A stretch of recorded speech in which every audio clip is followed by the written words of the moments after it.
আসসালামু আলাইকুম ভিউয়ার্স, রেহেনা রান্নাঘরে আপনাদেরকে স্বাগতম। আশা করি দেশ ও প্রবাসে যাই যেখানে আছেন আল্লাহর রহমতে ভালো আছেন, সুস্থ আছেন। আজকে আমি আবার একটা দারুণ মজার রেসিপি নিয়ে চলে এসেছি। আজকে আমি বাঙ্গির জুস করে দেখাবো। এখানে আমি একটা বাঙ্গি নিয়েছি। বাঙ্গিটা একেবারে পাকা, গাছ পাকা বাঙ্গি। বাঙ্গিটা দেখুন কিভাবে পেকে ফেটে গেছে। বাঙ্গি এমনিতে কেউ খেতে চান না, তবে বাঙ্গিটা ছিলে সুন্দর করে চিনি মাখিয়ে যদি খাওয়া যায় তাহলে বাঙ্গি খেতে খুব ভালো লাগে। সেটাও যদি না খেতে পারেন তাহলে বাঙ্গিটাকে সুন্দর করে ছিলে জুস বানিয়ে নেবেন, সেটা খেলেও খুব উপকার আছে। আমি বাঙ্গিগুলাকে কেটে নিয়ে চলে এসেছি।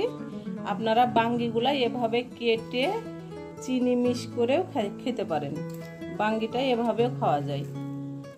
কেটে নিয়ে তারপরে বাঙ্গিতে চিনি ভালোভাবে চিনিটা মিশিয়ে বাঙ্গি খাওয়া যায়।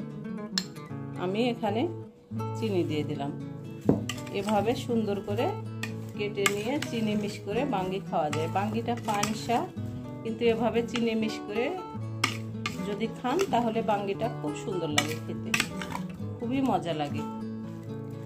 যারা একবারও খাননি, যারা বাঙ্গিকে অবহেলা করেন, তারা একবার হলো এভাবে বাঙ্গি কেটে বাঙ্গিতে চিনি মিশ করে খেয়ে দেখুন। এটা অসম্ভব মজা লাগে খেতে। এই গরমে এরকম বাঙ্গি খাওয়া খুবই ভালো, খুবই উপকার। এভাবে সুন্দর করে চিনি মিশিয়ে নিয়েছি। আপনারা এভাবে বাঙ্গিটা খেতে পারেন, যারা একেবারে বাঙ্গি খেতে পছন্দ করেন না। এভাবে চিনি মিশ করে নিয়ে খেয়ে দেখবেন, অসম্ভব খেতে মজা।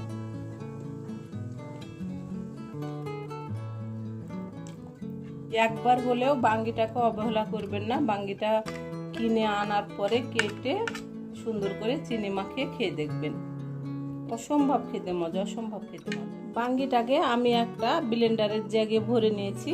এবার আমি দিয়ে দেব এখানে চিনি। বাঙ্গিটা যেহেতু পানসা, বাঙ্গিটাতে চিনির পরিমাণটা বেশি লাগে। অন্য জুসের থেকে বাঙ্গির জুসে চিনির পরিমাণটা বেশি লাগে। আপনাদের ইচ্ছা মতন আপনারা চিনিটা দিয়ে নেবেন। দিয়ে দিলাম চিনি। এবার আমি দিয়ে দেব বিট লবণ। এখানে আমি বিট লবণ দিয়ে দিলাম। আমি এখানে লেবুর রস করে নিয়েছি। আমি লেবুর রসটা চিপে নিয়েছি। আমি এবার দিয়ে দেব লেবুর রস। এখানে আমি দিয়ে দিলাম লেবুর রস। এবার আমি দিয়ে দেব ঠান্ডা পানি। এটা ফ্রিজের পানি, ঠান্ডা পানি। আমি পানিটা দিয়ে দিলাম। আমি এবার ব্লেন্ডারের জ্যাগের মুখটা লাগিয়ে নেব। আমি এবার লাগিয়ে নিয়ে আমি ব্লেন্ড করে নেব। আমার ঘনত্বটা আমি এভাবে রেখেছি, তবে আপনারা চাইলে এটাতে আরও আপনারা পানি মিক্স করতে পারেন। আমি যেহেতু বরফ ব্যবহার করব, আমি আর এখানে পানি মিক্স করব না। আমি এবার আপনাদেরকে গ্লাসে ঢেলে আমি দিয়ে দেব বরফ। এখানে আমি বরফ দিয়ে দিলাম। বরফটা দিলে এখন যেহেতু খুবই গরম, জুসটা খেতে খুবই মজা লাগবে। একেবারে কলিজাটা ঠান্ডা হয়ে যাবে এরকম যদি জুস খাওয়া যায় তাহলে। আমি এবার গ্লাসে ঢেলে নেব। আমার ঘনত্বটা আমি এভাবে রাখলাম। আপনারা চাইলে এর থেকে আরও পাতলা করতে পারেন। আমি যেহেতু এখানে বরফ দিয়েছি, আমার জুসটা মিডিয়াম হয়ে যাবে, সেজন্য আমি আর পানি ব্যবহার করলাম না। হয়ে গেছে আমার বাঙ্গির জুস। আমি যেভাবে করলাম আপনারা একবার হলো আমার মতো করে খেয়ে দেখুন। এটা অসম্ভব মজার একটা জুস বা শরবত।